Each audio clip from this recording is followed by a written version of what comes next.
ನಮಸ್ಕಾರ, ಕನ್ನಡ ಒನ್ಗೆ ಸ್ವಾಗತ. ನಾನು ಭಾಗ್ಯನಾರಾಯಣ ಬೊಗ್ಗವರಪು. ಸ್ಮೃತಿ ಇರಾನಿ ಅನ್ನೋರು ನಿಮಗೆ ನೆನಪಿರ್ಬೋದು. ಕಳೆದ 10 ತಿಂಗಳಿಂದ ಯಾರಿಗೂ ಕಾಣಿಸ್ಕೊಂಡಿಲ್ಲ. ಎಲ್ಲೋ ದೂರದಲ್ಲಿರೋ ಕರ್ನಾಟಕ, ಬೆಂಗಳೂರಲ್ಲಿರೋ ನಮಗೆ ಕಾಣಿಸೋದು ಬಿಡಿ, ಸ್ವತಃ ಅವರು 5 ವರ್ಷ MP ಆಗಿದ್ದ ಅಮೇಥಿ ಕ್ಷೇತ್ರದಲ್ಲೇ 10 ತಿಂಗಳಿಂದ ಕಾಣಿಸ್ಕೊಳ್ತಿಲ್ಲ ಸೋತ ನಂತರ. 2024ರಲ್ಲಿ ಏನು ಲೋಕಸಭಾ ಚುನಾವಣೆಗಳು ನಡೀತು ಕಳೆದ ವರ್ಷ ಮೇ ತಿಂಗಳಲ್ಲಿ, ಆವಾಗಿನಿಂದ ಇಲ್ಲಿಯವರೆಗೆ ಅಮೇಥಿಯಲ್ಲಿ ಮನೆಯೇ ಇದೆ ಅವ್ರದ್ದು. ನಾನು ಇಲ್ಲೇ ಇರ್ತೀನಿ, ಈ ಮಣ್ಣಿನ ಮಗಳು, ಹಾಗೆ ಹೀಗೆ ಬಿಲ್ಡಪ್ ಕೊಟ್ಕೊಂಡು ಸುಳ್ಳು ಹೇಳ್ಕೊಂಡು ಗಾಂಧಿ ಕುಟುಂಬವನ್ನು, ರಾಹುಲ್ ಗಾಂಧಿ ಒಂದು ಕಡೆ, ಸೋನಿಯಾ ಗಾಂಧಿ ಒಂದು ಕಡೆ, ಅವರನ್ನು ಬೈಯೋದೇ ಉದ್ಯೋಗ ಮಾಡಿಕೊಂಡು ಆ ಮೂಲಕನೇ ಒಂದು ಎತ್ತರಕ್ಕೆ ಬಂದು ದಿಢೀರಂತ ಕುಸಿದು ಬಿದ್ದು ಚುನಾವಣೆಯಲ್ಲಿ ಸೋತ ನಂತರ ಆ ಕಡೆ ತಲೆ ಹಾಕಿ ಮಲಗಿಲ್ಲ. ಈಗ ಆ ಆಘಾತದಿಂದ ಹೊರಗೆ ಬರೋದಕ್ಕೆ ಸಾಧ್ಯನೇ ಇಲ್ಲ ಅಂತ ಡಿಸೈಡ್ ಮಾಡಿರುವಂತಹ ಒಂದು ಕಾಲದ ಮೋದಿಯವರ ಅತ್ಯಂತ ಪವರ್ಫುಲ್ ಮಿನಿಸ್ಟ್ರುಗಳಲ್ಲಿ ಒಬ್ಬರಾಗಿದ್ದಂತಹ ಮೋದಿಯವರಿಗೆ ತುಂಬ ಪ್ರೀತಿ ಪಾತ್ರರಾಗಿದ್ದಂತಹ ಸ್ಮೃತಿ ಇರಾನಿ ಮತ್ತೆ ವಾಪಸ್ ತಮ್ಮ ತವರಿಗೆ ಹೋಗಿದ್ದಾರೆ. ತವರು ಅಂದರೆ ತಾವು ಎಲ್ಲಿಂದ ಬಂದರೋ ಅಲ್ಲಿಗೆ ಹೋಗಿದ್ದಾರೆ, ಅಂದರೆ ಸೀರಿಯಲಲ್ಲಿ ಆ್ಯಕ್ಟಿಂಗ್ ಮಾಡೋದಕ್ಕೆ ಹೋಗಿದ್ದಾರೆ. ಅವರ ವೃತ್ತಿ ಜೀವನ ಅವರನ್ನು ಎಲ್ರಿಗೂ ಪರಿಚಯ ಮಾಡಿಸ್ತು. ಏನು ಅಂದರೆ ಸೀರಿಯಲ್ ಆ್ಯಕ್ಟರ್ ಅವರು. ಅವರ ಒಂದು ಧಾರಾವಾಹಿ, ಏಕ್ತಾ ಕಪೂರ್ ನಿರ್ದೇಶನದ ಅವರ ಕಂಪನಿಯ ಒಂದು ಧಾರಾವಾಹಿ ಕ್ಯೂಂಕಿ ಸಾಸ್ ಭಿ ಕಭಿ ಬಹೂ ಥಿ ಅನ್ನುವಂತಹ ಸೀರಿಯಲ್ ಸುಮಾರು 8 ವರ್ಷ ನಡೆದಿತ್ತು, 2000ರಿಂದ 2008ರವರೆಗೆ. ಆ 8 ವರ್ಷಗಳಲ್ಲಿ ಇವರು ಮನೆ ಮಾತಾಗಿ ಹೋಗಿದ್ದರು, ಯಾಕಂದರೆ ಆ ಸೀರಿಯಲ್ ಅಷ್ಟು ದೊಡ್ಡ ಹಿಟ್ಟಾಗಿತ್ತು. 2008ರಲ್ಲಿ ಅದರ ಕೊನೆ ಎಪಿಸೋಡ್ ಬಂದಿತ್ತು. ಒಂದು ರೀತಿಯಾಗಿ ಆ ಸೀರಿಯಲ್ ಖತಮ್ ಆಗಿತ್ತು. ಆದರೆ ಈಗ ಅದರ ಕಂಟಿನ್ಯೂಯೇಷನನ್ನು ಮಾಡೋದಕ್ಕೆ ಹೊರಟಿದ್ದಾರೆ. ಏಕ್ತಾ ಕಪೂರ್ ಅವರಿಗೆ ಸಾಥ್ ಕೊಡೋದಕ್ಕೆ ಆ ಧಾರಾವಾಹಿಯಲ್ಲಿ ಮತ್ತೆ ನಟನೆ ಮಾಡೋದಕ್ಕೆ ಸ್ಮೃತಿ ಇರಾನಿ ಅಲ್ಲಿಗೆ ವಾಪಸ್ ಹೋಗಿದ್ದಾರೆ. ಸೊ ಎಲ್ಲವನ್ನು ಬಿಟ್ಟು ಇನ್ನು ಮೇಲೆ ನನ್ನಿಂದ ರಾಜಕೀಯದಲ್ಲಿ ಏನೂ ಸಾಧ್ಯ ಇಲ್ಲ ಅನ್ನುವಂತಹ ನಿರ್ಧಾರಕ್ಕೆ ಬಂದುಬಿಟ್ಟಿದ್ದಾರೆ ಸ್ಮೃತಿ ಇರಾನಿ. ಅಷ್ಟು ದುರಹಂಕಾರ, ಗರ್ವದಿಂದ ಮೆರೆದಂತಹ ಸ್ಮೃತಿ ಇರಾನಿ 10 ವರ್ಷಗಳು. 2014ರಲ್ಲಿ ಮೊದಲಿಗೆ ಅವರು ಚುನಾವಣೆಯಲ್ಲಿ ನಿಂತರು ರಾಹುಲ್ ಗಾಂಧಿ ವಿರುದ್ಧ ಅಮೇಥಿಯಲ್ಲಿ. 2014ರಲ್ಲಿ ಗೆಲುವು ಸಿಗಲಿಲ್ಲ. ಆದರೆ ಅವರ ವಾಕ್ಚಾತುರ್ಯ ಇತ್ತಲ್ಲ, ಗಾಂಧಿ ಪರಿವಾರವನ್ನು ಅಟ್ಯಾಕ್ ಮಾಡುವಂತಹ ರೀತಿ ಇತ್ತಲ್ಲ, ತುಂಬ ತುಚ್ಛ ರೀತಿಯಲ್ಲಿ ರಾಜಕಾರಣಿಗಳು ಅವಮಾನ ಪಡಬಹುದಾದಂತಹ ರೀತಿಯಲ್ಲಿ ಅಟ್ಯಾಕ್ ಮಾಡುವಂತಹ ಗುಣ ಇತ್ತಲ್ಲ, ಅಥವಾ ನಡವಳಿಕೆ ಇತ್ತಲ್ಲ, ಅದು BJPಗೆ ಯಾವತ್ತೂ ಸಹ ಇಷ್ಟ ಆಗುತ್ತೆ. ಯಾರು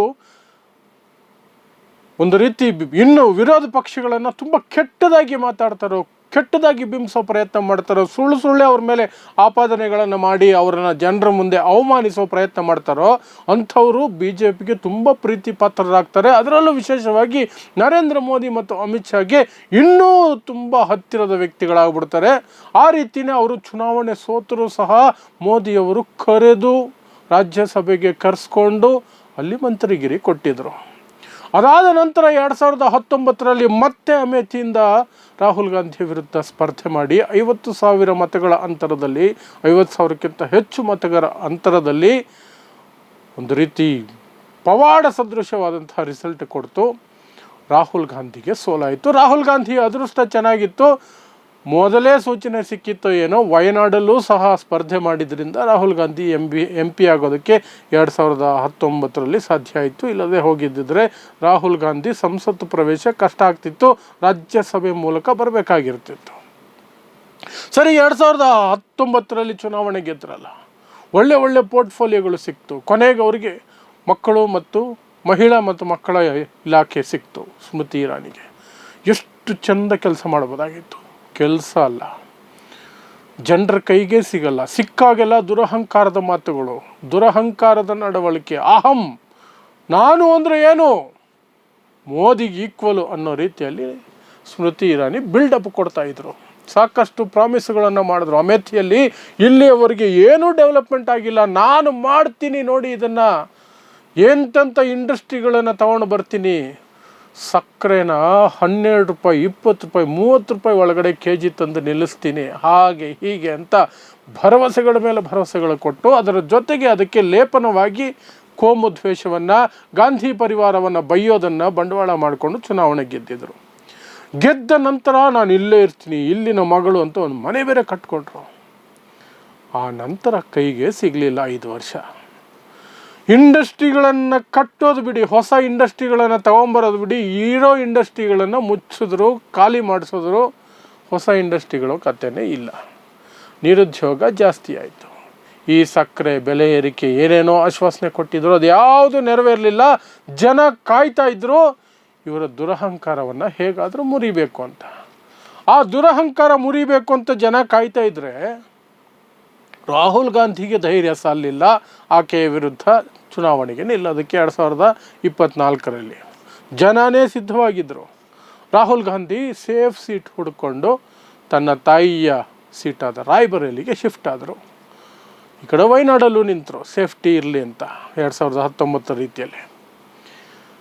ಆ ಸನ್ನಿವೇಶದಲ್ಲಿ ಅಮೇಥಿಯಲ್ಲಿ ಸ್ಮೃತಿ ಇರಾನಿ ವಿರುದ್ಧ ಯಾರನ್ನು ನಿಲ್ಲಿಸಬೇಕು ಅನ್ನುವ ಚರ್ಚೆಗಳಾಯಿತು. ಆ ಚರ್ಚೆಗಳ ಸಂದರ್ಭದಲ್ಲಿ ಒಂದು ಹೆಸರು ಬಂತು. ಚುನಾವಣೆಯನ್ನೇ ಎದುರಿಸದ ಗಾಂಧಿ ಪರಿವಾರಕ್ಕೆ ಮಾರ್ಗದರ್ಶನ ನೀಡಿಕೊಂಡು ಅಥವಾ ಅವರಿಗೆ ಸ್ಟ್ರಾಟಜಿಗಳನ್ನು ಮಾಡಿಕೊಂಡಿದ್ದಂತಹ ವ್ಯಕ್ತಿಯೊಬ್ಬರನ್ನು, ಕಿಶೋರಿ ಲಾಲ್ ಶರ್ಮಾ ಅನ್ನುವರು. ಕಿಶೋರಿ ಲಾಲ್ ಶರ್ಮಾ ಒಂದು ರೀತಿ ಕಾಂಗ್ರೆಸ್ ಪಕ್ಷಕ್ಕೆ ಪರ್ಸನಲ್ ಸೆಕ್ರೆಟರಿ ಇದ್ದ ಹಾಗೆ. ಅವರನ್ನು ಚುನಾವಣೆಗೆ ನಿಲ್ಲಿಸಬೇಕು ಅಂತ ನಿರ್ಧಾರ ಆಯಿತು. ಹಾಗಂತೂ ಸ್ಮೃತಿ ಇರಾನಿಗೆ ಇನ್ನೊಂದಷ್ಟು ಧೈರ್ಯ ಬಂದ್ಬಿಡ್ತು. ರಾಹುಲ್ ಗಾಂಧಿ ಹೆದರಿ ಓಡಿ ಹೋಗಿದ್ದಾರೆ, ಅಲ್ಲಿಗೆ ಅವರ PAನ ಹಾಕ್ತಾ ಇದ್ದಾರೆ, ನನಗಂತೂ ಇದು ಕೇಕ್ ವಾಕ್, ಹಿಂಗೆ ಬಂದು ಹಿಂಗೆ ಗೆದ್ದು ಬಿಡ್ತೀನಿ ಅಂತ ಅದೇ ದುರಹಂಕಾರದ ನಡವಳಿಕೆಯನ್ನು ಮತ್ತೆ ತೋರಿಸಿದ್ರು. ಆದರೆ ಜನ ಸ್ಮೃತಿ ಇರಾನಿಯಿಂದ ಬೇಸತ್ತು ಹೋಗಿದ್ರು. ಸ್ಮೃತಿ ಇರಾನಿ 5 ವರ್ಷ ಮಾಡಿದ್ದೇನು ಅಂತ ಲೆಕ್ಕ ಕೇಳೋದಕ್ಕೆ ಶುರು ಮಾಡಿದ್ರು. ಲೆಕ್ಕ ಕೇಳಿದವ್ರನ್ನೆಲ್ಲ ದೇಶದ್ರೋಹಿಗಳು, ಕಾಂಗ್ರೆಸ್ ಏಜೆಂಟು ಅಂತ ಹೇಳೋಕ್ಕೆ ಶುರು ಮಾಡಿದ್ರು. ಅದೇ ರಾಗವನ್ನು ಮಾಧ್ಯಮಗಳು ಸಹ 400+ ಬಂದುಬಿಡುತ್ತೆ BJPಗೆ ಅಂತೆಲ್ಲ ಕತೆ ಕಟ್ಟಿ ಸುಳ್ಳು ಹೇಳ್ಕೊಂಡು ಓಡಾಡ್ತಿದ್ರಲ್ಲ ಗೋಧಿ ಮಾಧ್ಯಮಗಳು.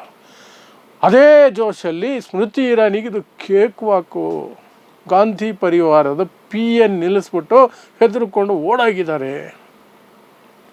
ಇದು ನಮಗೆ ಗೆಲುವು ಪಕ್ಕ ಅಂತ ಮಾಧ್ಯಮಗಳು BJPಗೆ ಗೆಲುವು ಪಕ್ಕ ಅಂದು ಸ್ಮೃತಿ ಇರಾನಿ ಅಂತೂ ಓವರ್ ಕಾನ್ಫಿಡೆಂಟ್ಗೆ ಹೋದರು. ಸ್ಮೃತಿ ಇರಾನಿ ಏನು ಮಾಡಿದ್ರು 5 ವರ್ಷ ಅಂತ ಜನ ತಿರುಗಿ ನೋಡಿದಾಗ ಅವರು ಕಂಡಿದ್ದು ಕೆಲವು ಆಕ್ರೋಶಭರಿತವಾದಂತಹ ಸ್ಪೀಚ್ಗಳು, ಅಷ್ಟು ಬಿಟ್ಟರೆ ಬೇರೇನಿಲ್ಲ.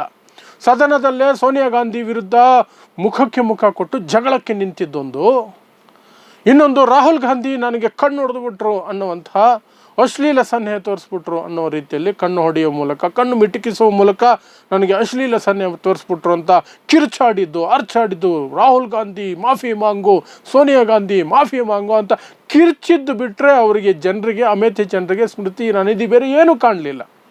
ಯಾಕಂದರೆ ಏನೂ ಇರಲಿಲ್ಲ. ಹಾಗಾಗಿ ಜನ ಸಾಕಮ್ಮ ತಾಯಿ ನಿನ್ನ ಸಹವಾಸ ಅಂತ ಮನೆಗೆ ಕಳಿಸಿದ್ರು. 1.5 ಲಕ್ಷಕ್ಕಿಂತ ಹೆಚ್ಚು ಮತಗಳ ಅಂತರದಲ್ಲಿ, 1.5 ಲಕ್ಷಕ್ಕಿಂತ ಹೆಚ್ಚು ಮತಗಳ ಅಂತರದಲ್ಲಿ, 1,67,000ಕ್ಕಿಂತ ಹೆಚ್ಚು ಮತಗಳ ಅಂತರದಲ್ಲಿ ಸ್ಮೃತಿ ಇರಾನಿನ ಸೋಲಿಸಿ ಆಕೆ ದುರಹಂಕಾರವನ್ನು ಕ್ಷೇತ್ರದ ಜನತೆ, ಅಮೇಥಿ ಕ್ಷೇತ್ರದ ಜನತೆ, ಯಾವ ಕ್ಷೇತ್ರದ ಜನತೆಯನ್ನು ರಾಹುಲ್ ಗಾಂಧಿ ನಂಬಿರಲಿಲ್ವೋ, ಯಾವ ರಾಹುಲ್ ಗಾಂಧಿಗೆ ಮತ್ತೆ ಅವಕಾಶ ಅಲ್ಲಿತ್ತು, ಎಲ್ಲಿ ಸೋತಿದ್ರೋ ಅಲ್ಲೇ ವಾಪಸ್ ಬರ್ಬೋದಾಗಿತ್ತು, ಅದಕ್ಕೆ ಧೈರ್ಯ ಮಾಡಲಿಲ್ಲ. ಅಂಥ ಕ್ಷೇತ್ರದಲ್ಲಿ ಕಾಂಗ್ರೆಸ್ನಿಂದ ಒಂದೇ ಒಂದು ಚುನಾವಣೆಯನ್ನು ಎದುರಿಸದ ವ್ಯಕ್ತಿ ಕಿಶೋರಿ ಲಾಲ್ ಶರ್ಮಾ ಅವರಿಗೆ 1,67,000ಕ್ಕಿಂತ ಹೆಚ್ಚು ಮತಗಳ ಅಂತರದಲ್ಲಿ ಗೆಲುವು ಸಿಗುತ್ತೆ ಸ್ಮೃತಿ ಇರಾನಿ ವಿರುದ್ಧ.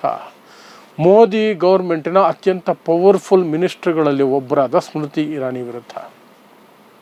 ಈ ಸೋಲು ಎಂಥ ಕಪಾಳ ಮೋಕ್ಷ ಆಗಿತ್ತು ಮೋದಿಗೆ ಮತ್ತು ಸ್ಮೃತಿ ಇರಾನಿಗೆ. ಅಂದರೆ ಸ್ಮೃತಿ ಇರಾನಿ ಆ ಅವಮಾನ ತಡೀಲಾರದೆ ಸೋತ ನಂತರ ಒಂದು ದಿನಾನು, ಒಂದು ಕ್ಷಣನೂ ಈ ಕಳೆದ 10 ತಿಂಗಳಲ್ಲಿ ಅಮೇಥಿ ಕಡೆ ಮುಖ ಮಾಡಿ ಮಲಗಲಿಲ್ಲ. ಅಮೇಥಿಗೆ ಹೋಗೋದು ಬಿಡಿ, ಅಮೇಥಿ ಹೆಸರು ಸಹ ಅವ್ರ ಬಾಯಲ್ಲಿ ಬಂದಿಲ್ಲ. ಎಲ್ಲೋ 1-2-3 ಸಲ TV ಯಲ್ಲಿ ಬಂದು ಮಾತಾಡಿದ್ದು ಬಿಟ್ಟರೆ ಬೇರೆ ಎಲ್ಲೂ ಕಾಣಿಸ್ಕೊಳ್ಳೂ ಇಲ್ಲ. ಒಳಗೊಳಗೆ ಏನೋ ಒಂದು ಆಸೆ ಅಥವಾ ನಿರೀಕ್ಷೆ ಇರುತ್ತೆ, ಮೋದಿಯವರು ಮತ್ತೆ ರಾಜ್ಯಸಭೆಗೆ ಕರ್ಕೊಂಡು ನನ್ನನ್ನೇನೋ ಒಂದು ಮಾಡ್ತಾರೆ, ಮಿನಿಸ್ಟ್ರು ಏನೋ ಒಂದು ಮಾಡ್ತಾರೆ ಅಂತ. ಆದರೆ ಮೋದಿಯವರಾಗೆಲ್ಲ ಮಾಡಲ್ಲ.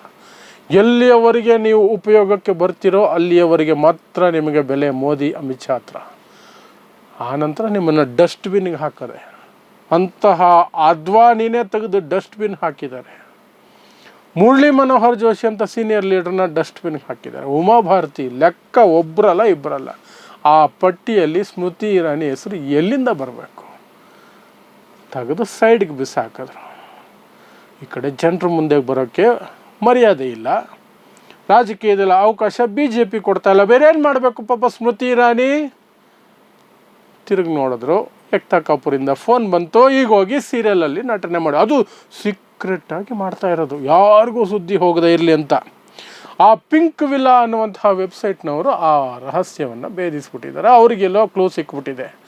ಈ ರೀತಿ ಕದ್ದು ಮುಚ್ಚಿ ಶೂಟಿಂಗ್ ಮಾಡ್ತಾ ಇದ್ದಾರೆ. ಸೀರಿಯಲ್ ರೆಡಿ ಆಗ್ತಿದೆ, ಸೀರಿಯಲ್ ಬರೋವರೆಗೂ ಯಾರಿಗೂ ಗೊತ್ತಾಗೋದು ಬೇಡ, ಆಡ್ಕೊಳ್ತಾರೆ ಅಂತ ಹೆದರಿ ಕದ್ದು ಮುಚ್ಚಿ ಶೂಟಿಂಗ್ ಮಾಡ್ತಿದ್ದಾರೆ ಅನ್ನೋದನ್ನು ಪಿಂಕ್ ವಿಲ್ಲಾ ಅನ್ನುವಂತಹ ವೆಬ್ಸೈಟು ಈಗ ಬಹಿರಂಗಪಡಿಸಿದೆ. ಆ ಮೂಲಕ ಸ್ಮೃತಿ ಇರಾನಿ ಅವರ ಗರ್ವಭಂಗವಾಗಿ ಈಗ ಸೀರಿಯಲ್ ಫೀಲ್ಡ್ಗೆ ವಾಪಸ್ ಹೋಗಿದ್ದಾರೆ.